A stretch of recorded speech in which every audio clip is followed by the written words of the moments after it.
Chennai super Kings आहे का ती मराठी सुपर किंग्स आहे, महाराष्ट्र सुपर किंग्स आहे, ते एकदा तपासावं लागेल. महेंद्रसिंग धोनी बरोबर तुम्ही त्याच्या अंडर तुम्ही कॅप्टन्सी शिकता आणि यावेळी अजून असणार आहे कारण संजू सॅमसन पण त्याच्यासोबत आहे. दरवेळेस आपण म्हणायचो की यार याच्याकडे टायमिंग आहे, तर बघितलंच त्याचं ज्यावेळेस बॅटमधून बॉल निघतो तेव्हा असं वाटतं की यार What a blow of some power! त्याच्या फिटनेसवरून त्याला बरंच बोललं गेलं होतं, वडापाव असं म्हटलं गेलं होतं की फिटनेस नाहीये, जाड झालाय. हे सगळ्या लोकांना मला एका लाईनमध्ये उभं करायचं आहे आणि रोहित शर्माचे आत्ताचे फोटोज दाखवायचे आणि त्यांना विचारायचं आहे की तुमची पण फिटनेस तेवढीच आहे का हो? जेव्हा तुम्ही रोहित शर्माला म्हटलं होतं तू वडापाव आहेस, त्याची फिटनेस चांगली नव्हती. तुम्ही आता रियान पराग आणि यशस्वी जयस्वालला समोरासमोर ठेवलं तर तुम्ही म्हणणार की 20 ओव्हरची जी मॅच असते त्याच्यामध्ये मी मानतच नाही 20 ओव्हरची मॅच असते. मी म्हणतो समोरच्या टीमला 16च ओव्हर मिळणार आहेत. कारण जसप्रीत बुमराहच्या 4 ओव्हर खेळणं इम्पॉसिबल. मुंबई इंडियन्स आतापर्यंत पाहिलं की सीझन इतका चांगला राहिलेला नाही आहे. 2020ची शेवटची ट्रॉफी आली होती, 5 वर्ष लोटली. आणि आपण आता सगळी चर्चा केली आतापर्यंत बऱ्याचशा प्लेयर्स बद्दल बोललो, पण एक असा प्लेअर आहे जो नेहमी फार चर्चेत नसतो, जो कुठे जास्त सेलिब्रेशन्स मध्ये नसतो आणि त्याबद्दल जास्त बोललं पण जात नाही ना, कोण त्याबद्दल जस्टिस वगैरे वगैरे काय करत नसतं. आणि तो आपला मराठी प्लेअर म्हणजे अजिंक्य रहाणे.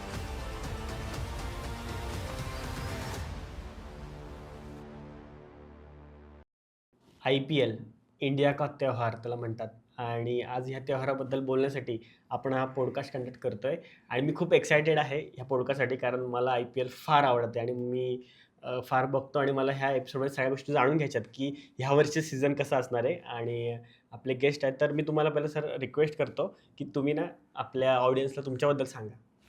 नमस्कार, माझं नाव प्रसाद क्षीरसागर.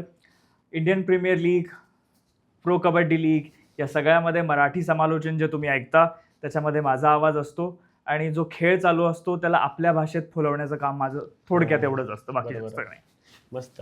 आणि तुमचे जेव्हा मी कॉमेंट्री बघितली तर मस्त आहेच आहे, पण आता लेटेस्ट सर म्हणजे एक रील व्हायरल झाली होती की त्यात जगदंब जगदंब जगदंब आणि ती कितीतरी जणांनी मला सेंड केली. म्हणजे कदाचित जे हिंदी कॉमेंट्री करत होते लोक बघत होते, तर ते ह्या वर्षी कदाचित मराठीचा कॉमेंट्री बघायला सुरुवात करतील, तर त्या रीलमुळे करतील. माहित नाही की लोक बघतील की नाही, पण ते जेव्हा ते जगदंब म्हणून तोंडातून आलं होतं तेव्हा ते प्लॅन नव्हतं. प्लॅन होतं की आपण जिंकूयात मस्तपैकी, आपण पाठीमागचे जे रेकॉर्ड्स आहेत ते सांगूयात. तिसऱ्यांदा T20 आहे, वर्ल्ड कप जिंकलाय, घरच्या मैदानावर कोणी जिंकलं नाही, पण इंडियन टीम आहे पहिल्यांदा जिंकली, हे सगळे रेकॉर्ड सांगायचं माझं ठरलं होतं. पण काय झालं काय माहिती, तो बॉल उडाला वरती आणि तो कॅच तिकडे पकडला तिलक वर्मानी आणि त्यानंतर ते आपोआप जगदंब जगदंब निघालं. आणि मग माहित नाही, ते जे व्हायरल झालं ते पुढचं सगळं लोकांनीच पाहिलं, 2-3 मिलियन, आणि सगळेजण त्याच्यावर म्हणतायत की ज्यांनी म्हणजे कुठल्याही भाषेचा तिरस्कार नाही येते, पण जे बाकीच्या भाषांमध्ये पण बघत होते ते पण म्हणतात अरे आम्ही मराठीमध्ये बघायला पाहिजे होतं, आम्ही मिस केलं. आणि जे मराठीमध्ये ज्यांनी बघितलंय ते मला येऊन सांगतात आम्ही मराठीमध्ये बघितलं, याचा आम्हाला अभिमान आहे. तर ते ऐकून बरं वाटलं की आपल्या भाषेतली लोक मराठीमध्ये ऐकतायत आणि त्यांना आपले जे शब्द आहेत ते ऐकायला मिळतात. मस्तच. आणि खरं आयकॉनिक होता तो सीन तर. आणि आय होप तुम्ही ह्या IPL मध्ये पण असे चांगले जबरदस्त आयकॉनिक सीन आम्हाला द्याल आणि आपली जी मराठी भाषा आहे ती जास्तीत जास्त जण अजून बघतील. तर आपण आता येऊया मराठी आपल्या क्रिकेटर्सवर.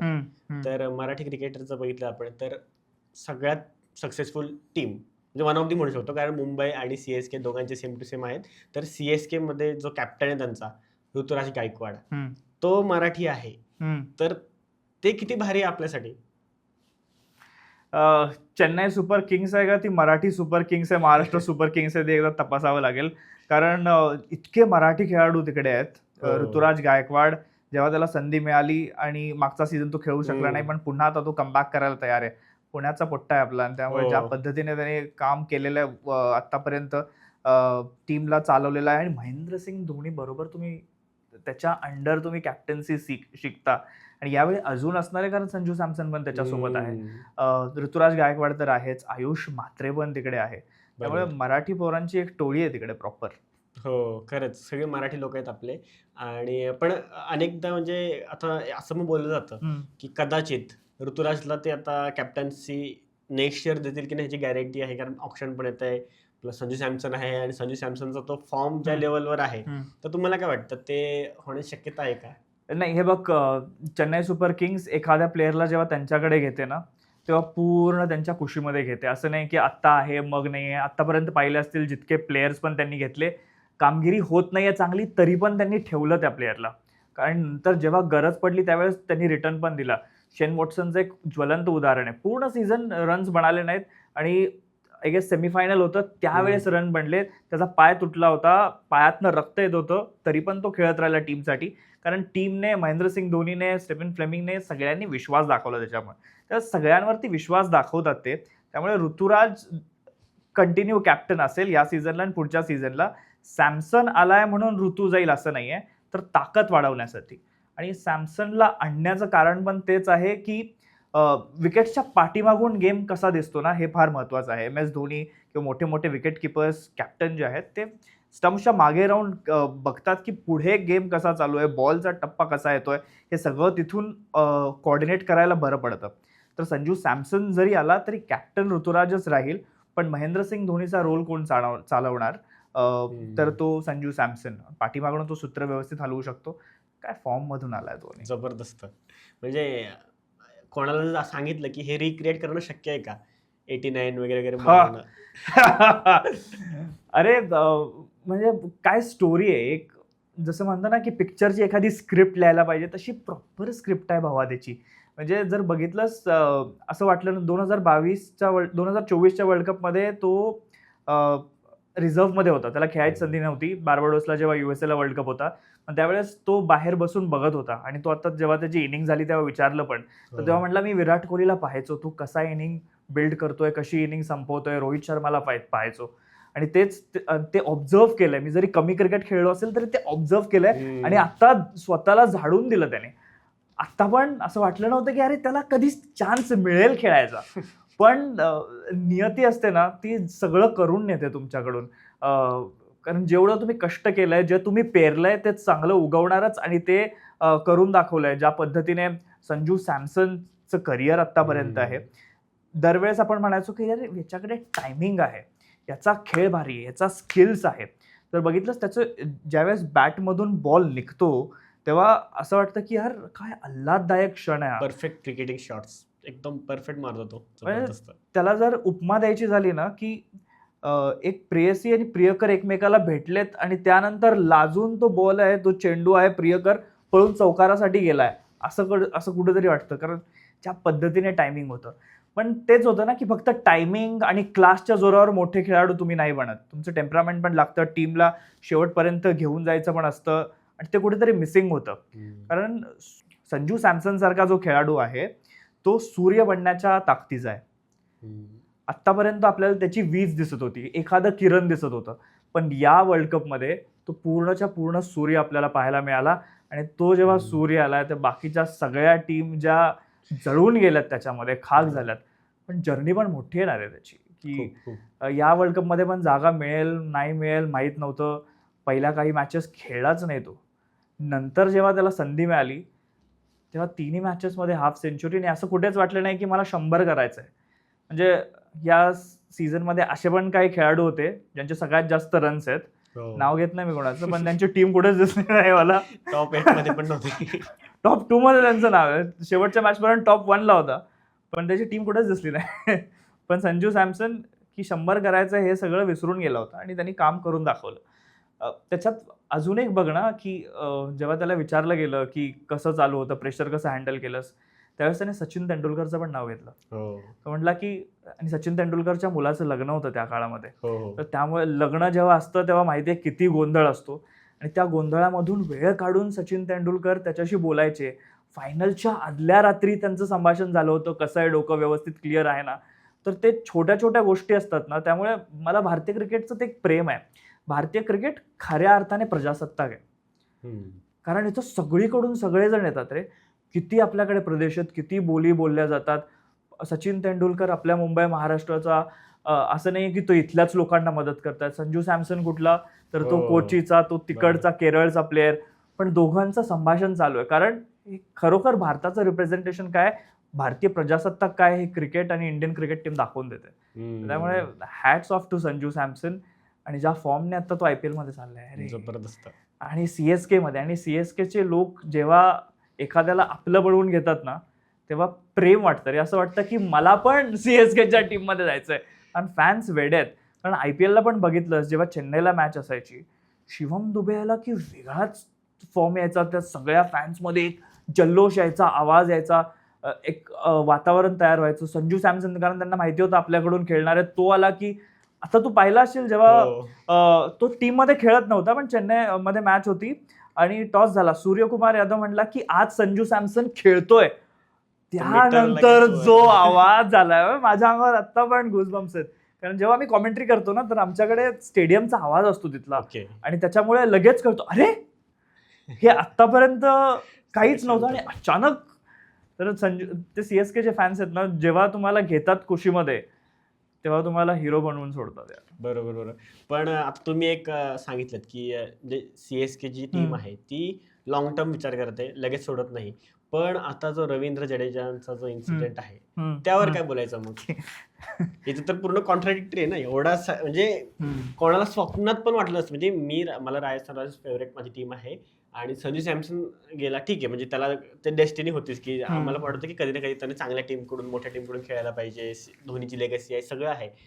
पण रवींद्र जडेजा सारखा प्लेअर ज्याने अजून पण त्याचा प्रोफाईल फोटो चेंज नाही केलाय धोनीचा, तसा प्लेअर जर येऊ शकतो किंवा त्याला ते सोडू शकतात, तर त्यावर काय मत आहे? रवींद्र जडेजा, चेन्नई सुपर किंग्स, एक स्टोरी आहे रे. 2024चा IPL ते होतं बरोबर आहे, 2024च ज्यावेळेस चेन्नई सुपर किंग्स जिंकली होती. GT समोर 2 बॉलमध्ये 10 रन पाहिजे होते, पहिले 4 बॉल व्यवस्थित पडले आणि त्यानंतर रवींद्र जडेजाने ते एक चौकार मारून ती मॅच जिंकून टाकली होती. आणि ती आठवण, त्यानंतर महेंद्रसिंग धोनीने त्याला गळ्यामध्ये घेऊन उचललं होतं, त्या सगळ्या आठवणी आहेत. पण ते कधी कधी काय होतं, एका मोठ्या फॅमिलीमधून एखादा जण निघून जातो, पण CSKचे फॅन्स जेव्हा तो पण येईल रवींद्र जडेजा परत मैदानावरती तेव्हा त्याला पण चीअर करतील, मला तरी असं वाटतंय. पण एक टॅक्टिकल निर्णय असतो ना, कधी कधी तुम्हाला हे पण बघावं लागतं की आपल्याला पुढे जायचं आहे. आतापर्यंत चेन्नई सुपर किंग्सला सगळे डॅडीज आर्मी म्हणायचे की इथे सगळे मोठे खेळाडू आहेत, ज्यांचं वय मोठे झालेत, ज्यांचं काहीच बाहेर कुठे होत नाही, ते इकडे येत आहेत आणि खेळायला लागतायत. पण यावेळेस त्यांनी ते बदललंय, कारण मागच्या काही वर्षांमध्ये पाहिलंय टीम चांगली कामगिरी करत नाहीये. मागच्या वर्षी पण टीम बॉटम मध्ये होती. त्यामुळे स्टेफन फ्लेमिंगनी पण सांगितलंय की आता आम्ही IPL बेबीज कडे बघतोय. आणि IPL बेबी, आणि प्रेस कॉन्फरन्स मध्ये सांगितलं तरी IPL बेबीज म्हणजे जे आता नवीन आहे, कारण T20 खेळाचं फॉर्मॅट बदललंय. आधी होतं की 160-170 रन्स आम्ही बनवू आणि त्यानंतर आमचे बॉलर्स येऊन डिफेंड करतील, पण ते टॅम्पलेट चेंज झालंय. या वर्ल्ड कपला आपण पाहिलं की नाही, प्रत्येक बॉल जो आहे, माझा 97 असेल तरी जर शेवटचा बॉल आहे मी 6 साठी जाणार. कारण मला 200-250 रन्स जेव्हा तू बनवतोस तेव्हा समोरच्या टीम खचून जाते रे. आणि तेच प्लॅन आहे सगळ्यांचा की जास्तीत जास्त रन बनवायचे. आणि त्याच्यापासून कुठेतरी आधीची जी पिढी आहे ती वेगळं क्रिकेट खेळते. त्यांचा अजून पण विश्वास आहे की बॉलर्स येऊन काम करून जातील, आणि तेच आता स्टेफन फ्लेमिंगनी बदललंय. तो म्हटलास की IPL बेबीज कडे बघणार आहे, म्हणजे जे नवीन आत्ताची पिढी आहे, 19-20 वर्षाची आहे. आणि म्हणूनच तू म्हटलास की आता रवींद्र जडेजा गेलाय, पण त्याच्या जागी प्रशांत वीर पण आलाय. त्याच्याकडे पण लक्ष असू दे की आता एक्सपिरियन्स लोक हळूहळू, कदाचित आवडणार नाही बऱ्याच चेन्नई सुपर किंग्सच्या फॅन्सला, पण हा महेंद्रसिंग धोनीसाठी शेवटचा सीझन 99% असू शकतो. कारण तुमच्याकडे आता लाईक टू लाईक रिप्लेसमेंट आहे. विकेटच्या पाठीमागे संजू सॅमसन तुमच्याकडे आहे. कॅप्टन्सीची जी धुरा आहे ती तुम्ही आता दिलेली आहे ऋतुराज गायकवाडकडे. टीम चांगली बनलेली आहे.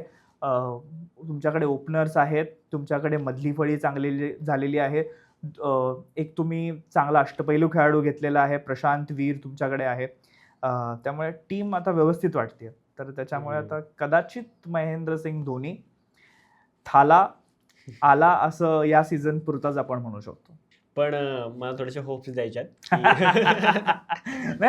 आता त्याचा जेव्हा झाला होता तेच सांगणार होतो, एक इव्हेंट झाला होता आता, त्यावेळेस तिथला जो अँकर होता त्याने विचारलं त्याला की डेफिनेटली नॉट, तुम्ही जेव्हा म्हटला होता जेव्हा तुम्हाला विचारलं गेलं होतं की हे तुमचं शेवटचं वर्ष असेल का IPL मधलं, तर डेफिनेटली नॉट. आम्हाला ऐकायला आवडेल 60 वर्षापर्यंत तुम्हाला हो. खेळायची इच्छा आहे. हे सगळं ठीक आहे. बोलण्यासाठी आणि ऐकण्यासाठी चांगलं वाटतं.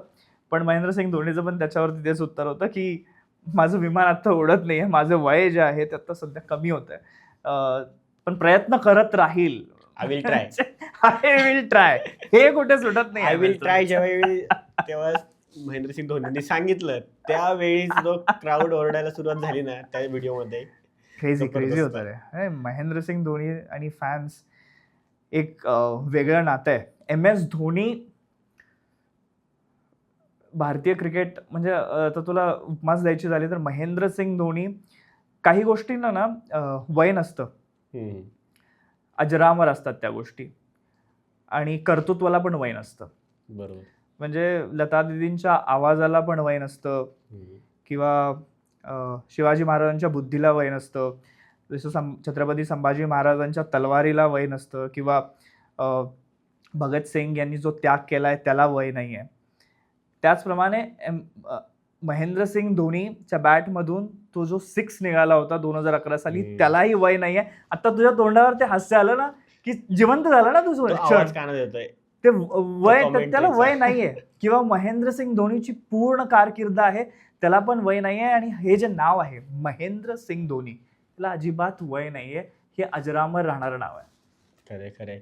म्हणजे लोक वेळ आहेत, म्हणजे महाराष्ट्रामध्ये राहून मुंबईमध्ये मॅच असून मुंबईची एवढी फॅन फॉलोविंग असून त्या मुंबईच्या ग्राउंडवर येलो दिसतं लोकांना ज्या दिवशी महेंद्रसिंग धोनी बॅटिंग करत असतात. कारण आठवणी दिल्यात ना रे. म्हणजे 2007चा एक दिवसीय विश्वचषक ज्यावेळेस भारतीय टीम गेली होती, तिथे साखळी फेरीत बाद होऊन आले होते सगळेजण. तो पूर्ण एरा जो होता ग्रेग चॅपलचा इतका चांगला नव्हता, टीमचं जे ॲटमॉस्फिअर होतं इतकं चांगलं नव्हतं. त्याच्यामुळे भारतीय क्रिकेट फॅन्सचे होप्स सगळे गेले होते. कारण 2003 एक दिवसीय विश्वचषक तुम्ही फायनलपर्यंत पोहोचताय. सौरभ गांगुलीने टीम बदलली होती, एक जोश त्यांनी आणला होता. 2007ला तुम्ही कुठेच नाही आहात, सगळं हरवून बसलं होतं. कारण क्रिकेट डोक्यावरती घेतात, सगळं घर बनवतात इथले फॅन्स. तुम्ही सगळं हरला होता एक दिवसीमध्ये. आणि त्यानंतर T20 वर्ल्ड कप, तिथे काही लोक त्याला क्रिकेट म्हणायला पण तयार नव्हते. अशा ठिकाणी MS धोनी जातो, एक नवीन टीम घेऊन जातो, इनएक्सपिरियन्स टीम घेऊन जातो, आणि तिथे त्या टीमला फायनलपर्यंत नेतो. पाकिस्तान विरुद्ध ती फायनल जिंकतो. शेवटचा तो बॉल अजून पण आठवतोय, श्रीसानने तो कॅच घेतला होता. आणि त्यावेळेला सगळे जे होते ना फॅन्स, सगळे जे बिखरलेले होते ते पुन्हा एकत्र आले. कारण अजून पण आठवतंय सगळ्यांनी होप सोडले होते टीम इंडियाच्या क्रिकेट टीमकडून. आणि मला पण आठवतंय, मी कोल्हापूरमध्ये राहायचो, तिथे केबलवरती येत पण नव्हती मॅच, कारण इतके नाराज होते, नाही दाखवायची आम्हाला टीम. फायनलमध्ये पोहोचल्यावर मग जागोजाग गल्ल्यांमध्ये त्यांनी ते मोठे मोठे स्क्रीन लावले होते रे.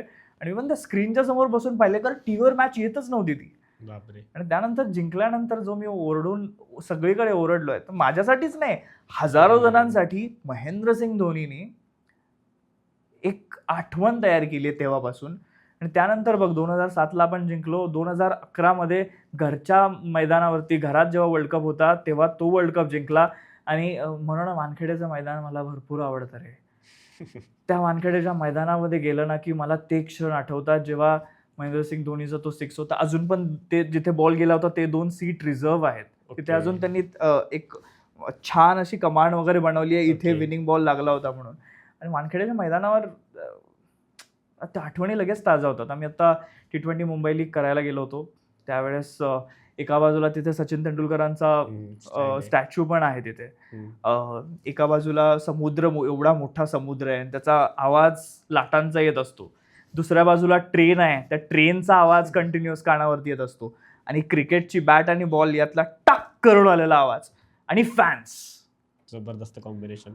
अरे यार, म्हणजे जर कुणाला क्रिकेट आवडतंय, जो क्रिकेटचा फॅन आहे, त्यांनी या क्रिकेटच्या पंढरीत वानखेडेमध्ये येऊन मॅच बघायलाच पाहिजे. हे तीर्थक्षेत्र आहे मी म्हणेल, आणि येऊन मॅच बघा, इथे वेगळा अनुभव आहे. अजून एक गोष्ट, तिथे नॉर्थ स्टँड गँग म्हणून असते मुंबईच्या वानखेडेमध्ये. कुठलीही मॅच असू दे, भारताची बाहेरची, प्रत्येक मॅचला येतात सगळेजण एकत्र. आणि चिअर करत असतात रे, वेगवेगळी गाणी म्हणतात, वेगवेगळ्या लईमध्ये म्हणतात. तर नॉर्थ स्टँड गँग वानखेड्याला वेगळं बनवून टाकते. त्यामुळे इथे जो इतिहास आहे ना क्रिकेटचा तो वेगळा बनवून टाकतो. बरं तर परत तिकडे येऊयात MS धोनीकडे. कारण 2011ला परत तो वर्ल्ड कप जिंकून दिला, मग चॅम्पियन्स ट्रॉफी जिंकून दिली. भारतीय टीमला एवढं दिलं ते दिलंच, पण चेन्नई सुपर किंग्स सारख्या टीमला 5 वेळेला ट्रॉफी जिंकून दिली रे. त्यातले पण 2 वर्ष मध्ये नाही खेळले ते, नाहीतर अजून एखादी ट्रॉफी असती. MS Dhoni hats off. तर जेव्हा जेव्हा आपण आता मराठी क्रिकेटर्स बद्दल बोलतो तर एक आपल्याकडे एक लॉर्ड आहे ज्याबद्दल बोलणं गरजेचं आहे. रोहित शर्मा त्याला मजेमध्ये म्हणतो की स्वतःनेच स्वतःचं नाव लॉर्ड ठेवून घेतलंय, लॉर्ड शार्दुल. त्यांच्यासोबतच बोलतो ना मग ऑब्व्हियसली. लॉर्ड शार्दुल ठाकूर. आशा आहे की ह्या सीझन मध्ये विकेट्स पण येतील आणि रन्स पण येतील, कारण आलेला आहे तो मुंबई इंडियन्स मध्ये. आणि मुंबई इंडियन्स मध्ये रोहित शर्मा पण आहे. रोहित शर्मा, शार्दुल ठाकूर या दोघांची एक गोष्ट आहे, एक स्टोरी आहे. आणि जेव्हा जेव्हा क्रिकेटबद्दल किंवा महाराष्ट्रातील मुंबई क्रिकेटबद्दल बोलायचं असेल ना, एक नाव कमी घेतलं जातं आणि ते घ्यायलाच पाहिजे. ते म्हणजे दिनेश लाड सरांचं. ओके. दिनेश लाड सर हे अचरेकर सरांचे शिष्य होते. क्रिकेटमध्ये प्लेअर म्हणून तर चांगले होतेच, पण कोचमधून जी जोहरीची नजर असते ना, ती नजर आहे त्यांची. रोहित शर्मालाच्या पालकांना पण कन्व्हिन्स करणं की त्याला नाही या शाळेत पाठवा, कारण ज्या शाळेत तो होता तिथे फी कमी होती. मग त्याच्या काकांनी सांगितलं हे नाही कसं पॉसिबल आहे. ते म्हणले की त्या शाळेत घाला, तिथे 270 रुपये फी आहे. त्याच्या कोचिंगसाठी जे 800-900 रुपये लागतात तेच आम्ही मित्र म्हणून 50-50 रुपये काढून आणि बाकीचे राहिलेल्या पैशाचं लोन घेऊन आम्ही करतो. तर त्यांना भरपूर कन्व्हिन्स करावं लागलं. तर दिनेश लाड सरांनी जर त्याच्या काकांना, वडिलांना कन्व्हिन्स केलं नसतं रोहित शर्माच्या, तर आज हिटमॅन मिळालंच नसतं आपल्याला. सेम स्टोरी शार्दुल ठाकूरची. शार्दुल ठाकूरला त्यांनी एकदा खेळताना पाहिलं आणि ते म्हणले की हा मस्त खेळाडू होऊ शकतो, ह्याला आपण घेऊयात. म्हणून त्याच्या वडिलांना जेव्हा सांगायला गेले, वडील पण त्याचे शिक्षक, की याला तुम्ही आमच्या इथे शाळेमध्ये घाला. पालघरवरून तिकडे पाठवलं. त्याचे वडील म्हणले की नाही पॉसिबल आहे, कारण त्याचे शिक्षक वडील असले त्यामुळे अभ्यासावरती प्रश्न येईल. पण ते म्हणले की मी स्वतः त्याचा वडील म्हणून त्याचा अभ्यास घेतो. ओके. त्याचा अभ्यास पण घेतो, त्याचा खेळवतो पण. भरपूर कन्व्हिन्स केला लाड सरांनी. आणि त्यानंतर मग त्याचे वडील म्हणले ठीक आहे तुमच्याकडे ठेवून घ्या. शार्दुल ठाकूर तिथे आला. शार्दुल ठाकूरनी माहित नाही हॅरिस शील्ड मध्ये 6 बॉलमध्ये 6 6 पण मारलेले आहेत. ओके. त्याची बॉलिंगची जी लाईन अँड लेंथ आहे ती लाड सरांना फार आवडली आणि त्याच्यावरती त्यांनी काम केलं. जागा मिळत नव्हती, परत जागा मिळाली, मग कुठेतरी जाऊन CSK मध्ये थोडा थारावला, परत इकडे झाला, आता मुंबई इंडियन्स मध्ये आलाय. मध्ये जेव्हा त्याला काहीच जागा मिळत नव्हती त्यावेळेस पण लाड सरांनी त्याची VKC मध्ये नेट लावून तिथे पण त्यावेळेस पण प्रॅक्टिस घेतली आहे. म्हणजे जो कोच असतो ना तो आयुष्यभर तुमचा खरा गुरु का त्याला म्हणतात आणि त्याची पूजा करावी, एक उत्तम उदाहरण लाड सरांचं आहे. तर असे मोठे मोठे खेळाडू लाड सरांनी तयार केले. शार्दुल असेल, रोहित शर्मा असेल. तर hats off to Mumbai cricket आणि महाराष्ट्रातले जे क्रिकेटर्स आणि कोचेस आहेत. खरंय खरंच. आणि जेव्हा महाराष्ट्रातले एवढे सगळे मोठे क्रिकेटर्स बघतो आणि बोलतो तर एक नाव मला नेहमी असं वाटतं की घ्यावंच, ते म्हणजे प्रवीण सरांचं. म्हणजे तो पिक्चर पण मी पाहिला की कॉन प्रवीण तांबे. खरं कसला इन्स्पिरेशनल पिक्चर आहे तो, कॉन प्रवीण तांबे. पीटी दा, आम्ही त्याला लाडाने प्रवीण दादा पीटी दा म्हणतो. पीटी दाची स्टोरी काय आहे ना, म्हणजे कोण असा प्लेअर आहे हा तुझ्यासाठी प्रश्न आहे. कोण असा प्लेअर आहे मला सांग जो IPL खेळल्यानंतर रणजी खेळलाय. प्रवीण दादा पण म्हणजे खरोखर क्रिकेटर काय असतो ना ते त्याच्याकडे बघून कळतं. तो पण आधी फास्ट बॉलिंग टाकायचा. त्याचे कोच म्हणले की नाही स्पिन टाक, त्याच्यावर पण त्याला राग आला, स्पिन का टाकू मी. पण तेव्हा जेव्हा त्याला कळलं की नाही अरे याच्यातून काम होत आहे, ते स्पिन पण त्याने टाकला. परत राजस्थान रॉयल्सनी जेव्हा त्याला पिक केलं होतं, ते पिक्चर तर आपण सगळ्यांनीच बघितलाय, पण तो जेव्हा बोलतो पण ना तुमच्याशी पर्सनलमध्ये प्रवीण तांबे, तेव्हा ते कळतं की ह्याने भोगलंय रे सगळं. म्हणजे हा खरोखर तो लोखंडाचा गोळा नसतो की त्याला भरपूर मार पडतो आणि त्यानंतर ती मूर्ती बनते किंवा त्यानंतर त्या आकाराला येतो. खरोखर त्या आकाराने, त्या परिस्थितीने तो आकार दिलाय त्याला. आणि उगाचच नाही त्याला ग्रेट प्लेअर म्हणत आहेत. राजस्थान रॉयल्स कडून IPL डेब्यू केला आणि त्या सीझन मध्ये हॅट्रिक पण घेतली रे. हो, म्हणजे प्रवीण पर्पल दादा कॅप पण. पर्पल कॅप म्हणजे प्रवीण दादा is next gem of a person. आणि त्यानंतर आता थांबलेलं नाही, त्याची क्रिकेट अकॅडमी पण आहे प्रवीण दादाची. ओके. तर तिथे आता तो शिकवतो पण क्रिकेट, आणि त्याला आमच्यासोबत कधी कधी तो कॉमेंट्री पण करतो. पण त्याला विचारलं असता कॉमेंट्री करणं आवडेल की मैदानावर राहणं, तो अजून पण म्हणतो मी जातो मैदानावरती लगेच. त्याला वेळच पाहिजे असतो, आणि तो आज पण खेळायला तयार आहे. म्हणजे तो आज Okay. पण जर मॅचेस असतील तर तो खेळतो, आणि त्याच जिद्दीने खेळतो. म्हणजे आता काही जेव्हा लेजंड्स लीग होतात, कोणाच्याबद्दल वाईट नाही, पण आपण काय की हा चल ना जाऊन खेळू आपण, त्याची रिगरस काय प्रॅक्टिस करायची, कुठे वर्ल्ड कप खेळाल. पण त्या मॅचेससाठी पण हा 2-2 तास ट्रेनिंग करतो, घाम येऊपर्यंत ट्रेनिंग करतो. म्हणजे अजून पण ती जिद्द केलेली नाही आहे. मी त्याला विचारलं, अरे प्रवीण दादा थांब म्हणलं, आता कुठे खेळतोयस, झालं आपलं वय. वय होत नसतं कधी. त्यावेळेस ती मला लाईन सुचली होती की काही गोष्टींचं वयच होत नाही. त्या अजून पण जिवंत राहतात. Could be a right way to put it. काही गोष्टींचं वय होत नाही, त्या जिवंत प्रत्येक वेळेस राहतात. बरोबर. आणि त्यातलाच एक प्रवीण दादा आहे. खरं आहे. आणि जे आहेत म्हणजे त्यांची जी डेडिकेशन आहे आणि जे त्यांनी ज्या परिस्थितीत गेले ते तर म्हणजे नेक्स्ट लेवल आहे. आणि जेव्हा जेव्हा आपण महाराष्ट्रीयन क्रिकेटर म्हणतो, तर आता काय आलं की जेव्हा आता आपण सचिन तेंडुलकर सरांचं बोलतो, तर अजूनपर्यंत म्हणजे भारतामध्ये तर नाहीच, परत म्हणजे महाराष्ट्रीयन मराठीत पण नाही, की त्या लेवलचा प्लेअर होणं आता शक्य आहे का? माझ्या मते ना की कोणताही प्लेअर कधीही तयार होऊ शकत नाही. कारण जी परिस्थिती त्याला घडवते, जे कोचेस त्याला घडवतात, तेच कोचेस किंवा तीच परिस्थिती दुसऱ्या प्लेअरला मिळणं इम्पॉसिबल आहे. असं हे बघ ना की माझ्या मते ना 4 लोकांनी भारतीय क्रिकेटला आतापर्यंत रंग दिलाय. ओके. त्यातले 3 मुंबईची नाव आहेत किंवा महाराष्ट्राची नाव आहेत. एक अजित वाडेकर, भारतीय संघाला बाहेर जाऊन खेळणं माहित नव्हतं, ते बाहेर घेऊन गेले. त्यांनी समोरच्या संघाचं पण खेळले पण आणि जिंकले पण. बाहेर जाऊन जिंकायची सवय त्यांनी लावली होती, दाखवून दिलं होतं पहिल्यांदा. बरोबर. त्यानंतर सुनील गावस्कर वेस्ट इंडिज सारख्या फायर पॉवर जे बॉलर्स होते त्यांचे, वेगवान गोलंदाज होते त्या काळातले, त्या वेगवान गोलंदाजांसमोर हेल्मेट विना खेळून त्यांनी दाखवलेलं आहे आणि त्यांना रन्स करून दाखवलेले आहेत. तर ती भीती फास्ट बॉलरला खेळायची सुनील गावस्करांनी घालवली. तिसरं नाव आहे ते म्हणजे आपण घेऊयात कपिल देवचं. कारण कपिल देवनी तो 83चा वर्ल्ड कप जिंकला आणि तिथून चित्र पलटलं. आणि तो जिंकला नाही तर आतापर्यंत वेगवान गोलंदाज भारतात नव्हते. त्यांनी स्वप्न दिली की तुम्ही पण एक वेगवान गोलंदाज होऊ शकता. आक्रमकपणा काय असतो त्यांनी दाखवलं, आणि त्यानंतर बघ वेगवान गोलंदाज हळूहळू किती येत गेले. तर कपिल देव पासून, कारण तिथपर्यंत आपण स्लोअर 120, 115 असे स्पीडचे बॉलर होते, 125. तर कपिल देव पासून ते सुरू झालं आणि ती जिंकण्याची सवय पण. आणि त्यानंतर चौथं नाव सचिन तेंडुलकर. ओके. आणि सचिन तेंडुलकरनी हे दाखवून दिलं जगाला की फक्त बचाव करून खेळणं नसतं, आणि जेव्हा तुम्ही मोठे शॉट्स पण मारता, आक्रमकता दाखवता, त्यावेळेला ते शापित पण नसतं, की ते किती क्लासने तुम्ही चौकार मारू शकता. सचिन तेंडुलकरचा कव्हर ड्राईव्ह त्याला आत्तापर्यंत उत्तर नाही आहे. सचिन तेंडुलकरचा अर्जुनाप्रमाणे जाणारा तो स्ट्रेट ड्राईव्ह त्याला पण उत्तर नाही आहे. म्हणजे आत्ता तुझ्याशी बोलतो मला तर डोळ्यासमोर ते तयार झालं सचिन तेंडुलकरचा तो स्ट्रेट ड्राईव्ह. त्यामुळे ह्या 4 लोकांनी खरं तर तयार केलं भारतीय क्रिकेटला.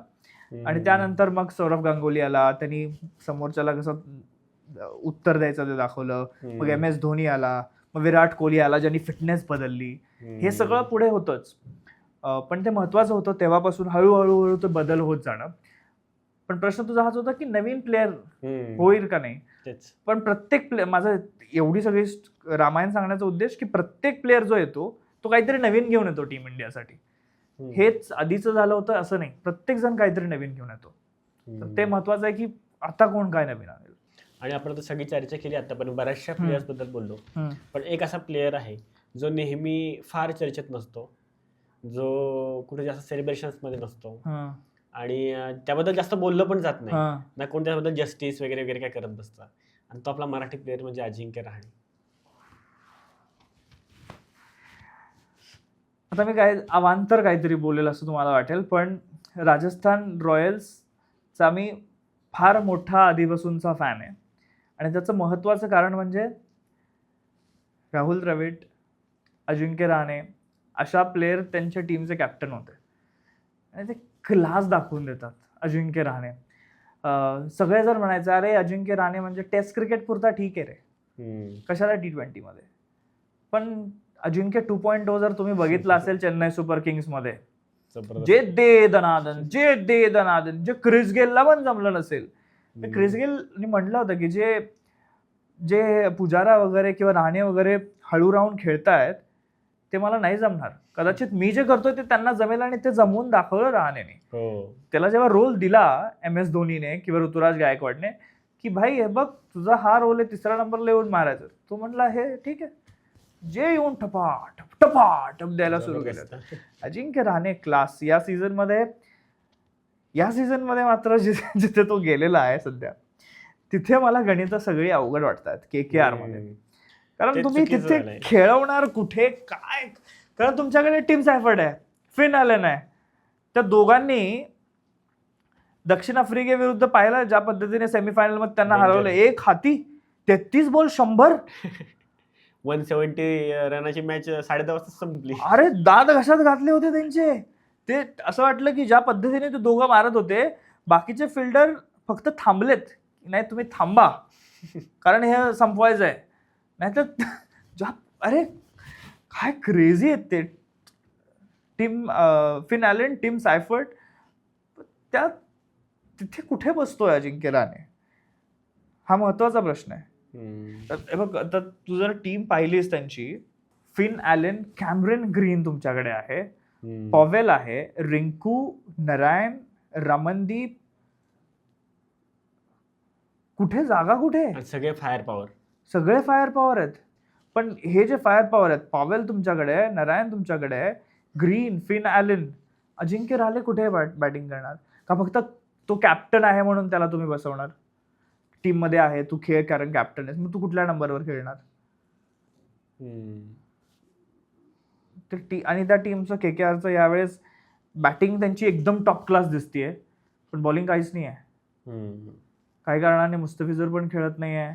आता तो आकाशदीप पण, असं वाटलं होतं की आकाशदीप तर येऊन काहीतरी कामगिरी करेल, आकाशदीप पण नाही, आता रूल आउट झालाय. बॉलिंग काहीच नाही आहे टीमकडे, कसं करणार? पण हे याआधी रहाणेने करून दाखवलंय. ऑस्ट्रेलियामध्ये असाच भारतीय संघ टेस्ट क्रिकेटमध्ये होता, 36 वर ऑल आउट झाला, त्यानंतर पुढची मॅच खेळायला कोणच नव्हतं. विराट कोहली त्याचा मुलगा झाला का मुलगी झाली होती म्हणून तो परत आला होता, तिथे कोणच नव्हतं. कॅप्टन अजिंक्य रहाणे, जे अवेलेबल फिट प्लेयर आहेत, असं वाटलं होतं की एका काळी कोचला खेळावं लागेल की काय, पण जे फिट प्लेयर आहेत त्यांना घेऊन तो खेळला, लढला आणि मॅच जिंकली पण ऑस्ट्रेलियामध्ये. त्यामुळे त्याला माहितीये कसं खेळायचं, तर या 11-12 बरोबर पण तो खेळू शकतो. पॉसिबिलिटी आहे अजिंक्य रहाणेची. तेच ना, म्हणतो तो कॅप्टन आहे टीमचा, म्हणून तर KKRने त्याच्यावर विश्वास ठेवलाय ना, एवढं सगळ्या प्लेयर्स. पण तू विचार कर, KKRनी जी टीम त्याला दिली होती ती सगळी मिळाली असती तर आता आपण जे म्हणतोय मुंबई इंडियन्स सगळ्यात बेस्ट टीम आहे, त्याच्या तोडीस तोड KKRची टीम असली असती. हो नक्कीच. आता बघू पुढच्या ऑप्शन मध्ये ते आलं, संपत आलं वर्ष, सगळे परत प्लेयर्स इकडे तिकडे जातील, त्यावेळी कशी प्रत्येक टीम बिल्ड करणार आहेत ते तर बघायला मजा येणारच आहे. आणि आता ओव्हरऑल जर आपण ह्या पॉडकास्टमध्ये बघितलं तर मी एक गोष्ट ऑब्झर्व केली तुमच्या बोलण्यामध्ये ना, फार शब्द थोडेसे वेगळे, प्रतिसाद, अशा सगळ्या ज्या गोष्टी आहेत ते मला ऐकायला मिळत आहेत. तर हे मला ऐकताना माझ्या डोक्यात आलं की यार हे किती कठीण पडत असेल ज्यावेळी आपण मराठी कॉमेंट्री करतो तेव्हा, की जेव्हा आपल्याला ह्या सगळ्या गोष्टी आपण बॉल बोलत आलोय तर आपल्याला चेंडू म्हणायचंय. आता मला सांग, हिंदी कॉमेंट्री सुरू व्हायच्या आधी सगळे बॉलला बॉलच म्हणत होते, आता हिंदी कॉमेंट्री मध्ये गेंद म्हणतात. बरोबर. गेंद आधी तुला हे काय गेंद असं वाटलं असतं का नाही? चेंडू आता तुला तेच वाटतं, पण मराठी कॉमेंट्रीला तुला लक्षात घ्यायला पाहिजे आता 2-3 वर्ष झालेत रे. हिंदी कॉमेंट्री 10-15 वर्ष रुळली आहे, त्याला आता अंकुर फुटलंय, मोठं झाड झालंय. आम्ही आत्ता कुठे अंकुर फुटायला सुरू झालंय, आणि त्यामुळे ते आत्ता ऐकायला तुम्हाला कधी ऐकलं नाहीये ना, नवीन आहे. बरोबर. पण 5 वर्षानंतर जेव्हा तू समोरच्याला सांगायला जाशील की बॉल न म्हणता कुठल्या तरी हिंदी भाषिकाला की तो चेंडू दे रे, वो चेंडू दो इधर, तेव्हा तो म्हणाले चेंडू, आणि ते कॅची आहे, चेंडू कॅची वाटते का नाही मला सांग बॉलपेक्षा. वेगळं वाटतं. आता महाराष्ट्रामध्ये आपली जी हम्म. टीम आहे मुंबई इंडियन्स, तर त्या टीम मध्ये आपले जे रोहित शर्मा आहेत, सूर्यकुमार यादव आहे, तर त्या लोकांना ते नॉन महाराष्ट्रीयन असून सुद्धा आपली लोक खूप प्रेम करतात. आणि ह्याचं कारण काय वाटतं तुम्हाला, की जस्ट बिकॉज ते मुंबई इंडियन्सच्या टीम मध्ये आहेत म्हणून, की खरंच ते खूप लेजेंडरी प्लेयर आहेत म्हणून? रोहित शर्मा मोठा प्लेअर आहे, यात वाद नाही. सूर्यकुमार यादव चांगला कॅप्टन आहे, वर्ल्ड कप विनिंग कॅप्टन आहे, यातही वाद नाही आहे. पण त्यांना मराठी लोक डोक्यावरती घेतात, याचं महत्वाचं कारण आहे मराठी संस्कृती. ओके. कारण इथे तो भाव आहे की जरी तुमच्या नावात मराठमोळं नाव नाही दिसलं, पण तुम्ही आमच्याकडून खेळताय, आमची भाषा बोलताय, आमच्यासारखं राहताय, आमचे जे सण आहेत ते तुम्ही साजरे करताय, आमच्या इथलं जे खाद्य पदार्थ आहेत ते तुम्हाला आवडतायत, मग तुमच्यात आणि आमच्यात फरक नाही आहे. आमची जी संस्कृती आहे सगळ्यांना सामावून घेण्याची संस्कृती आहे, आणि त्यामुळेच मला वाटतं की मराठी फॅन्स जे आहेत किंवा महाराष्ट्रातले एकंदरीत फॅन जे आहेत ते रोहित शर्मा, कारण रोहित शर्मा स्खलित मराठी बोलतो रे. हो. आत्ता T20 मुंबई लीग ची अनाउन्समेंट होती, त्यासाठी जेव्हा तो बोलत होता तेव्हा सगळं मराठीमध्ये बोलला. काही मराठी ऍक्टर्सला पण मध्ये तो एका हॉटेलमध्ये भेटायला गेला होता. ओके. काही त्याच्या मित्रांशी बोलताना पण तो मराठीमध्ये बोलतो. सूर्यकुमार यादव पण चांगलं मराठी बोलतो. तर त्याच्यामुळे ते इथलं त्यांना आवडतं ना. आणि रोहित शर्मा आपल्याला माहिती आहे, तुम्हाला माहिती आहे का नाही माहित नाही, पण त्याला महाराष्ट्रातले पदार्थ पण त्याला फार आवडतात. हो. म्हणजे वडापाव त्याला आवडतो, त्याला दडपे पोहे पण आवडतात, ओके. त्याला उकडीचे मोदक पण आवडतात. म्हणजे मी सांगत नाही की हे आवडतं हे आवडतं, पण जर तुम्ही इथल्या पदार्थ, इथल्या भाषेवर, इथल्या लोकांवरती प्रेम केलंय, तर इथले लोक पण तुम्हाला तेवढंच प्रेम करणार. आणि त्यामुळेच मला वाटतं की महाराष्ट्रातल्या लोकांनी त्यांना डोक्यावर घेण्याचं ते पण एक कारण आहे. पण ते मोठे प्लेयर आहेत त्यात वादच नाही, त्याबद्दल आपण बोलूयातच. बरोबर. पण मग आता हे तुम्ही म्हणतात की मराठी लोक जे आहेत किंवा त्यांना मराठी पदार्थ वगैरे आवडतात, पण बाकीचे जे नॉन महाराष्ट्रीयन आहेत ते कधी कधी आपल्याला नेटवर चिडवताना पण दिसतात, की वडापाव नावाने त्याला चिडवतात पण. सो तो एक रॉंग बाजू पण होते त्याची, की बाबा वडापाव वडापाव, रोहित शर्मा आले काय त्याला कमेंटमध्ये लोक वडापाव वडापाव लिहितात. पण वाईट काय वडापाव त्याला म्हणल्यावर मला कळत नाहीये. म्हणजे वडापाव किती लोकांना आवडतो मला सांग. मला माझा फेवरेट आहे. मी पण आता वडापाव खाऊन आलोय, तू पण तुला पण फेवरेट आहे, सगळ्यांनाच आवडतो, तो त्याला पण आवडतो म्हटला तर म्हणू देत ना. पण एक गोष्ट त्याच्यामध्ये आहे की त्याच्या फिटनेसवरून त्याला बरंच बोललं गेलं होतं, वडापाव असं म्हटलं गेलं होतं की फिटनेस नाहीये, जाड झालाय. हे सगळ्या लोकांना मला एका लाईन मध्ये उभं करायचं आहे आणि रोहित शर्माचे आत्ताचे फोटोज दाखवायचे आणि त्यांना विचारायचं आहे की तुमची पण फिटनेस तेवढीच आहे का हो? जेव्हा तुम्ही रोहित शर्माला म्हणला होता तू वडापाव आहेस, त्याची फिटनेस चांगली नव्हती, त्यानंतर आता तुम्ही त्याच्या समोर या, ज्यांनी ज्यांनी नावं ठेवले ते सगळे समोर या आणि आता तुम्ही त्याला पण म्हणा ना. त्यावेळेस नावं ठेवली ना तुम्ही, पण आता येऊन त्याची प्रशंसा पण करा की बॉडी बनवली आहे, पॅक्स आलेत, मसल्स दिसायला लागलेत. मग आता कुठे गायब झालं तुम्ही? नावं ठेवताना पुढे प्रशंसा करायला मागे हे चुकीचं आहे. हे खरी गोष्ट आहे. जे म्हणतात ते apology should be louder than your disrespect. तर ते विषय आहेच आहे. पण आता आपण आपल्या मराठी प्लेयर्सवर येऊया परत. तर मराठी प्लेयर्समध्ये आपण आता जयस्वाल हा जो प्लेअर आहे, भलेही तो महाराष्ट्रात नाहीये, पण तरी पण आपण त्याला मराठीत म्हणतो, आपण त्याला मराठीत म्हणतो कारण आपल्याकडूनच खेळतो. सो त्यावर तुमचं काय म्हणणं आहे? तो कसा प्लेअर आहे? कमालीचा प्लेअर आहे रे. म्हणजे त्याची स्टोरी मला सांगायला खरोखर अभिमान वाटतोय की त्याची पहिली स्टोरी जी होती ती मी कव्हर केली होती. ओके. पाणीपुरीवाली. कारण तो जेव्हा खेळायचा, त्याचे जे कोच आहेत ज्वाला सर, आणि आम्ही त्यावेळेस त्याचा इंटरव्ह्यू केला होता आणि त्यावेळेस त्याला एअर इंडियाच्या ग्राउंडवरती मी जेव्हा पाहिलं होतं तेव्हा म्हटलं होतं की अरे म्हणजे मी म्हटलं म्हणून तो झाला असं नाही, पण तो चांगला खेळत होता. आणि त्याच्या कोचची मेहनत आहे, त्याच्या आईवडिलांची मेहनत आहे, पण सगळं सोडून देऊन इकडे येणं, इकडे राहणं, क्रिकेटला आत्मसात करणं.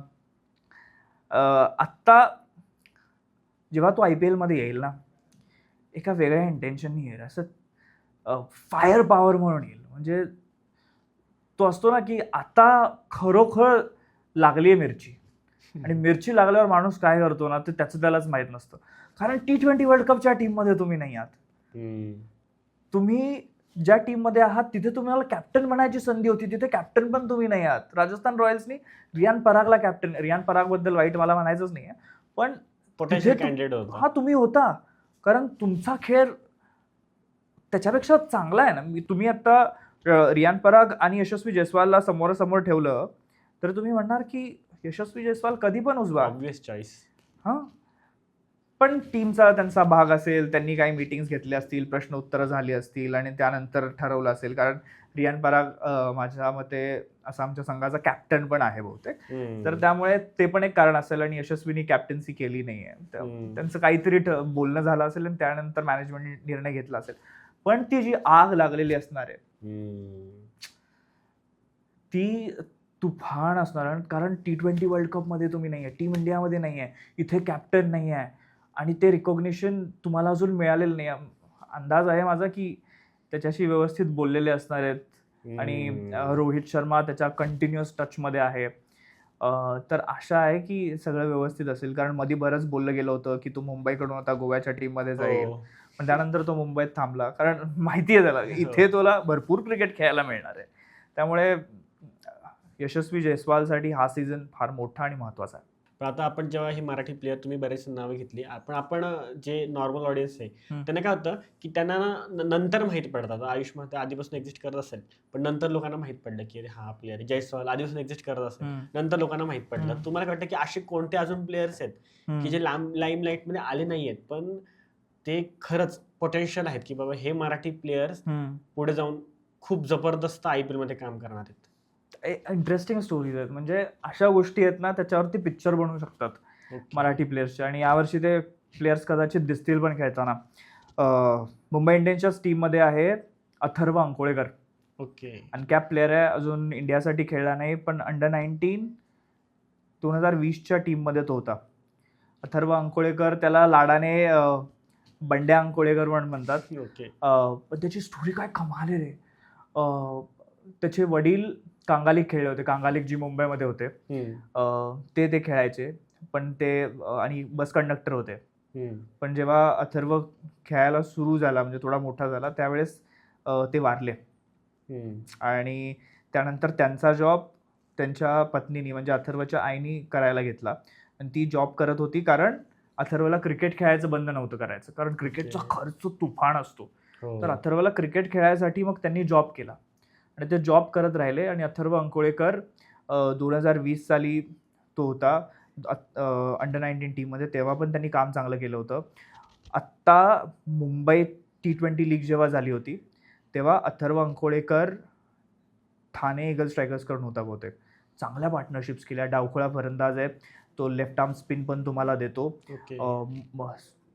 कमालीच्या पार्टनरशिप्स तर केल्याच, पण यावेळेस त्याच्याकडे पण लक्ष असेल की तो कसा मुंबई इंडियन्सच्या टीममध्ये ताफ्यात त्याचं नाव कमवतोय. कारण इथे बघ तुम्हाला गरज असणार आहे फायर पॉवरची खाली, स्पिनची पण गरज असणार आहे. तर त्याचा वापर, आणि सूर्याशी त्याचं चांगलं पण आहे. रोहित शर्मानी त्याचा खेळ पण पाहिलेला आहे. तर कर्तृत्वाच्या जोरावर तो MIच्या टीममध्ये कदाचित या सीझनमध्ये दिसेल आणि तो नाव पण चमकवेल.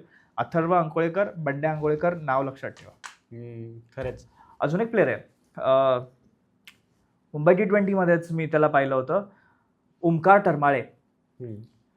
जेव्हा आपण मुंबई महाराष्ट्राचे बॉलर्स पाहतो तेव्हा 130, 135, 125 प्रति तासाने बॉलिंग टाकत असतात. पण सगळ्यांचं लक्ष ओमकार टरमाळेकडे गेलं कारण 140, 145 न थांबता बॉल टाकत होता. कंटिन्युअस टाकत होता. आणि त्याला सनरायझर्स हैदराबादने यावेळेस पिक केलाय. सनरायझर्स हैदराबादच्या टीममध्ये गेलाय. तिथे पेसचा वापर कसा होतो आपल्या सगळ्यांना माहिती आहे. आणि या सीझनमध्ये त्याला पण चांगली संधी मिळू शकते. त्याची पण स्टोरी कमालीची आहे रे. शहापूरचा आहे आपल्या इथला, तो महाराष्ट्रातलाच आहे आणि अत्यंत साध्या घरातला मुलगा. जेव्हा ऑक्शन झालं होतं ना तर पहिल्यांदा जेव्हा पॅडल उचललं त्याचे वडील खुर्चीवर उठले, टाळ्या वाजवल्या. लहान मुल कसं असं करतं तशा टाळ्या वाजवायला लागले, कारण त्याच्या पाठीमागे मेहनत पण तेवढीच होती. कारण क्रिकेटचा खर्च फार मोठा असतो. बचत गटाचं कर्ज त्यांनी घेतलं होतं त्याच्या आईनी आणि त्याच्या वडिलांनी मिळून, कारण याला ट्रेनिंग व्यवस्थित करता यावं. आणि जेव्हा अशी सोनं होताना मुलं पाहतो ना मी, होतं की यार काय स्टोरी आहे. बचत गटाचं कर्ज काय जी काही अमाऊंट असेल, पण त्याने ते सुतासहित फेडलं रे टीममध्ये. आता पण अजून फेडलेलं नाही, आता कामगिरी करावी लागेल. संधी मिळाली. आता जर IPL मध्ये चांगलं चाललं तर कदाचित भविष्यातले बुमराह आणि हे आपल्याला आता हळूहळू पाहायला मिळतील. कारण आता किती वर्ष इंडियन टीमचा म्हणजे जो बॉलिंगची धार आहे ती बुमराहवर आपण डिपेंड ठेवणार ना, कारण पुढचे 2, 3, 5 वर्ष फार तर फार नंतर तर आपल्याला इंडियन बॉलर्सच लागतील. असं तू जसप्रीत बुमराहकडे गेला होतास आणि तू ते काय होतं ना, तू अशा मोठ्या प्लेयर्सचा विषय काढतोस आणि दुसरीकडे जायला बघतोस. ते कसं होतं की माझं लक्ष तिथेच राहतं, तुझा प्रश्न असा वळणार असतो. जसप्रीत बुमराह, अरे यार, म्हणजे 20 ओव्हरची जी मॅच असते त्याच्यामध्ये मी मानतच नाही 20 ओव्हरची मॅच असते. मी म्हणतो समोरच्या टीमला 16च ओव्हर मिळणार आहेत, कारण जसप्रीत बुमराहच्या 4 ओव्हर खेळणं इम्पॉसिबल. मुंबई इंडियन्स आतापर्यंत पाहिलं की सीझन इतका चांगला राहिलेला नाही आहे. 2020ची शेवटची ट्रॉफी आली होती, 5 वर्ष लुटली, त्याच्यामध्ये बरेच कॉम्बिनेशन ट्राय केले. एक ट्रायल पिरियड आपण पाहायला मिळाला. बुमराह इंजर होता, त्यामुळे आता बुमराह फिट दिसतोय. आणि बुमराहचा हा वर्ल्ड कप जो गेला आहे, जबरदस्त. अरे क्रेझी. इंग्लंडसोबत सेमीफायनलची मॅच होती, त्यावेळेला 18 बॉलमध्ये काहीतरी 40 वगैरे असे काहीतरी पाहिजे होते. आणि सगळेजण म्हटले की हार्दिक पांड्याकडे जाणार आणि शेवटच्या ओव्हरला कदाचित जसप्रीत बुमराहकडे येईल. पण सूर्यकुमार यादव म्हटला नाही, बेस्ट बॉलर कोण आहे, जसप्रीत बुमराह, त्याच्याकडे जाऊयात, इथेच मॅच बदलूयात, शेवटच्या ओव्हरपर्यंत कोण जात बसणार. त्यातला ते ओव्हर दिली, मॅच तिथेच पलटली त्याने. गन बॉलर आहे, जी ताकद घेऊन येतो आणि देवाने गिफ्ट केलेली त्याच्याकडे ती ॲक्शन आहे त्याची. म्हणजे मोठ्या मोठ्या प्लेयर्सला दुखापतीनंतर मी त्यांचा वेग गमावताना पाहिलाय, पण जसप्रीत बुमराह ती दुखापत त्याला झाली होती 1-2 वर्ष आधी, त्यातून सावरला आहे आणि अजून पण त्याच पेसनी टाकतोय, त्याच टप्प्यावर टाकतोय. जसप्रीत बुमराहचं चांगलं काय माहितीये का, तो काहीतरी भन्नाट करायला जात नाही. एक दिवसीय क्रिकेटमध्ये तो धावा वाचवतो, समोरचा त्याला सहज विकेट देऊन जातो किंवा बाकीचे लोक आजूबाजूला असतात ते विकेट घेऊन जातात. आणि इथे त्याची लाईन अँड लेंथ अचूक टप्प्यावरती. यॉर्कर पाहिजे, असं वाटतं की यॉर्कर याचा गुलाम आहे. म्हणजे तो म्हणेल तुम्हाला तिथे टाकायचा तिथेच पडणार. Jasprit Bumrah hats off. पण तू म्हणत होतास की कधीपर्यंत त्याच्यावरती दारोमदार राहील. नवीन प्लेयर्स यायलाच पाहिजेत, पण अर्शदीप कमालीचा बॉलर आहे. अजून महाराष्ट्रातली नवीन नावं दिसतील का, तर नक्कीच दिसतील.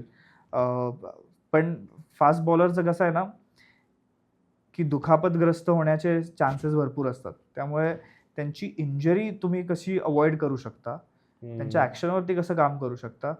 मयंक यादव एक प्लेअर होता लखनौ सुपर जायंट्सकडे, 150ने टाकायचा, पण इंजर झाला लगेच, इंजरी प्रोन होता.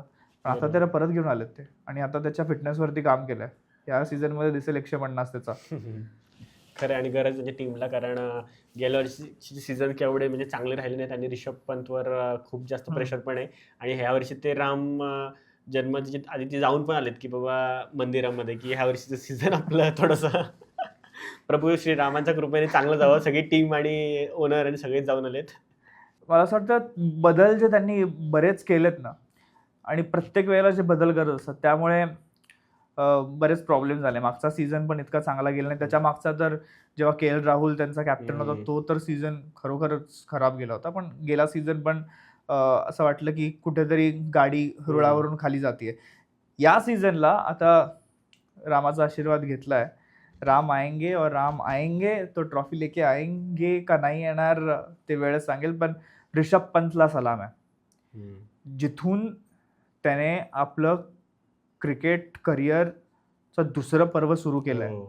एक मोठा ॲक्सिडेंट, त्या अपघातातून सावरणं डॉक्टरांनी सांगितलं होतं की पॉसिबलच नाही आहे. मला तुला माहिती आहे की नाही माहीत नाही, जेव्हा त्याचा ॲक्सिडेंट झाला होता तेव्हा त्याचा पाय पूर्ण वाकडा झाला होता. पण एवढ्या ॲक्सिडेंटमध्ये पण त्याला कळलं आणि त्यांनी पाय तिथल्या तिथं सरळ केला. आणि डॉक्टर तेच म्हणले की हा त्यावेळेस तुला नसतं आलं डोक्यामध्ये तर सरळ पाय कापून टाकावं लागलं असतं. म्हणजे क्रिकेटर प्रत्येक वेळेस आपल्या फिजिक्ससाठी, आपल्या फिटनेसवरती किती लक्ष असतं बघ. एवढ्या मोठ्या ॲक्सिडेंटमध्ये पण तो हे बघत होता की माझा पाय कुठे आहे, कारण विकेट किपरसाठी त्याच्या मांड्या, त्याचा पाय महत्त्वाचा आहे. आणि त्या ॲक्सिडेंटमध्ये त्याचा पाय सरळ गेला होता आणि तिथून तो कमबॅक करणं, डॉक्टर म्हणले होते की 3-4 वर्ष तरी काही येत नाही. आता 14 महिन्यात भाऊ मॅच खेळायला तयार आणि रिटर्न पण असा तसा नाही, विकेट किपर म्हणून विकेट किपर म्हणून कॅचेस पण घेतले आणि सगळ्या मॅचेससाठी विकेट किपिंग पण केली. असं नाही की आत्ता करतो 2 ओव्हर मग 5 ओव्हर दुसरीकडे जाऊन उभा राहतो. आणि रन्स पण बनवल्यात. पण आता आशा करूयात की रन्स बरोबर ट्रॉफी पण येईल. ट्रॉफीचं माहित नाही पण विजय तर नक्कीच मिळेल. मग आता हे जे तुम्ही आता एक्सप्लेनेशन दिलं तर ते काय असं तुम्हाला वाटतं की ह्याचं मग आपण काय बदल करायला म्हणजे काय फ्युचर असू शकतं ह्याचं? मराठी कॉमेंट्रीचं फ्युचर किंवा भविष्य जे आहे ते मला भरपूर उज्ज्वल दिसत आहे. कारण आत्ता 2-3 वर्ष झालेत आणि आत्ता जो रिस्पॉन्स मिळतोय लोकांना आपलंसं वाटतंय. आणि मराठीमध्ये कॉमेंट्री का असावी याचं महत्त्वाचं कारण की आपल्या भाषेमध्ये जेव्हा आपण ऐकतो किंवा जेव्हा आपण पहिल्यांदा बोलायला शिकतो तेव्हा आपण मराठीमध्ये आपल्या मातृभाषेमध्ये शिकतो. आणि ती मातृभाषा जेव्हा कानावर पडते तेव्हा असं वाटतं की हे आपलं आहे. तशी आईची नाळ जोडलेली असते तशी भाषेची पण नाळ जोडलेली असते. त्यामुळे जेव्हा ते पहिल्यांदा कानावर पडतं तेव्हा आपलंसं आपल्याला वाटतं. त्यामुळे मला वाटतं आणि इतके सारे लोक आहेत त्याच्यामुळे जास्तीत जास्त लोक मराठी बघतील. तर त्याच्यामध्ये एंटरटेनिंग का आहे? का क्रिकेट सोडून मधूनच तू म्हणतोय की ही खेळपट्टी असली जशी नऊवारी नटली, मधूनच का म्हणतोय असं? की मधूनच अशा फनी लाईन्स का म्हणतोय की कुणीतरी एक पार्टनरशिप तोडली की जो बॉलर आहे त्याला असं का म्हणतोय की हा घटस्फोट घेणारा वकील होऊ शकेल? का ह्या गोष्टी बोलतोय? कारण प्रत्येक वेळीस जर मी क्रिकेटबद्दल टेक्निकली बोलायला लागलो, तांत्रिकदृष्ट्या बोलायला लागलो, तर माझी आई किंवा माझी बहीण किंवा जो क्रिकेट बघत नाही तो नाही बघणार. मला त्याला पण सामावून घ्यायचं आहे ना, की जेव्हा क्रिकेटचा फॅन नाही आणि तो कसा सामावून घेणार? जेव्हा मी घरातला एखादं उदाहरण देईल, म्हणजे जर मी म्हणलो की हा इतके यॉर्कर टाकतोय की समोरच्या बॅटरच्या डोळ्यात कांदा कापल्यासारखं पाणी येईल, तर ती माझ्या आईला कनेक्ट होतं. मग बाकीच्या ऑडियन्सला एकत्र करून घेण्यासाठी ह्या बाकीच्या गोष्टी आम्ही बोलतो आणि त्यात काही चुकीचं वाटत नाही. किंवा महाराष्ट्रातले जे लोक आहेत, आपले जे लोक आहेत ते सुशिक्षित पण आहेत, मध्यमवर्गीय पण आहेत.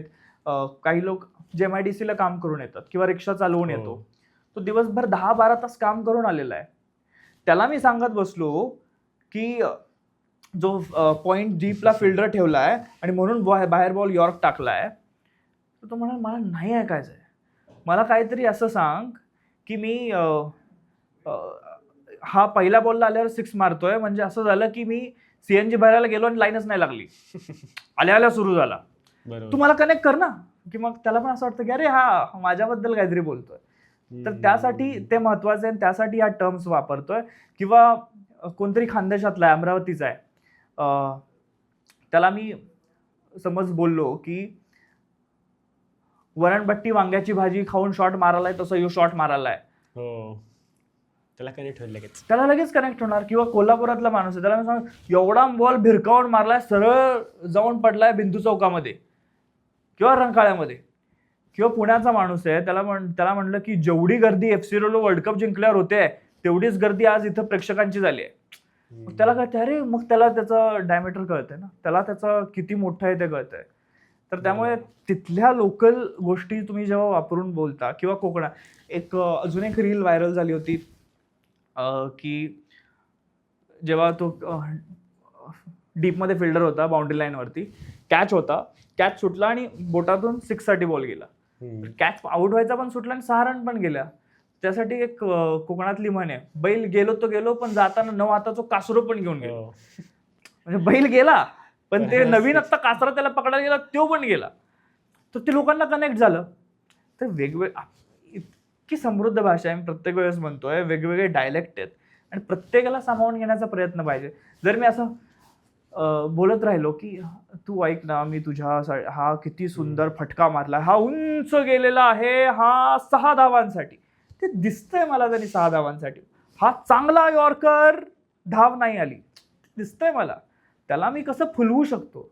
किंवा त्यांनी यॉर्कर आत्ता का टाकला, किंवा त्याला काहीतरी रंगरूप दे की हा असा यॉर्कर पाय चेचणारा टाकलाय की खलबत्त्यात आता मी लसूण आणि कांदा चेचला असेल, ते लगेच कनेक्ट होतंय. अरे, आणि प्रत्येक वेळी पण नाही, कधी ना कधीतरी असं हलकं फुलकं कानाला ऐकलं की बरं वाटतं. आणि IPL मध्ये ना जागाच नसते रे, की तू टेक्निकल बद्दल बोलशील किंवा हो. कुठली तरी एखादी गोष्ट सांगशील. टेस्ट क्रिकेटमध्ये भरपूर वेळ असतो, पण IPL मध्ये जागाच नाही. इतक्या गोष्टी येत असतात एंटरटेनमेंटच्या. परत तुला स्पॉन्सर येत असतो, त्यानंतर लगेच की प्रोजेक्टेड स्कोर येतो, त्यानंतर पाठीमागचा कुठला तरी रेकॉर्ड येतो, 6 ओव्हरमध्ये किती धावा झाल्यात, शेवटची ओव्हर कोण टाकवू शकेल. बरोबर. ह्या सगळ्या गोष्टी त्याच्यामध्ये जेव्हा वेळ मिळेल तेव्हा असं काहीतरी ऐकलं की लोकांना वाटतं की हे माझं आहे. बरोबर. आणि जेव्हा तुम्ही सगळ्या घराघरात पोहोचता, घराघरात पोहोचण्यासाठी त्या घरातलं भाग होणं गरजेचं आहे. तरच तुम्ही त्या गोष्टीला मोठं करू शकाल. आणि मला असं वाटतं की ते 13 कोटी लोक आपण जे म्हणतोय, 14 कोटी लोक मराठी लोक म्हणतोय, त्यांच्या घरात पोहोचायचं असेल तर त्यांच्या घरातलं एक फॅमिली मेंबर म्हणून जायला पाहिजे. नाही की मी आता सांगणार की हे बघ, हे असं तुम्ही बघा, तुम्ही मराठी कॉमेंट्री बघा असं सांगितलं तर ते नाही बघणार. बघूया काय आता, मजा करूया काय असं बोललं की आपलं वाटतं ना, ते बरोबर. महत्वाचं आहे. बरोबर. आणि आय होप की आता ह्या पॉडकास्टचे लोक बघतील, की हा मराठी पॉडकास्ट पण आहे, त्यामुळे लोकांपर्यंत मराठी लोकांपर्यंतच पोहोचेल आणि ते रिलेट करतील. आणि ह्या पॉडकास्ट नंतर जे कोणी लोक आता बघतील, तर आय होप ती लोक मराठीमध्ये हळूहळू स्विच होतील, मराठीमध्ये बघायला सुरुवात करतील. आणि आपली भाषा जी आता तुम्ही म्हणता की 2च वर्ष झालीत मराठी कॉमेंट्रीला, तर भविष्यामध्ये जे मोठे मोठे स्टार्स आहेत, रोहित शर्मा, श्रेयस अय्यर, ते मराठीमध्ये येऊन आपल्याला कॉमेंट्री करत सांगतील की अरे तो चेंडू बघा तिकडे गेला. तर त्या लेवलपर्यंत आपण आपली मराठी कॉमेंट्री घेऊन एक जायचा गोष्ट विचार चांगली करूया. वाटली की तू आता बॉल तिकडे गेला नाही म्हणलास, चेंडू तिकडे गेला म्हणलास. हीच ती सुरुवात आहे ना. सो आय होप की जे आपले सगळे प्लेयर्स मोठे आहेत ते पण इकडे येऊन आपल्या भाषेत बोलतील. बोलतील किंवा लोक बघतील हे म्हणण्यापेक्षा यायलाच लागते, बघायलाच लागते. हे चांगलं वाटतं. हो. थँक्यू सर, तुम्ही आमच्या Thank you पॉडकास्टला so आलात much. आणि आपल्या लोकांना जे गाईड केलं IPL बद्दल ते खरंच खूप मस्त गाईड होतं. बीड काही नाही केलं मी. ते लोक बघतातच, त्यांना फक्त सांगितले अजून 4 लोकांना सांगा की आपल्या भाषेत बघा म्हणून. थँक्यू.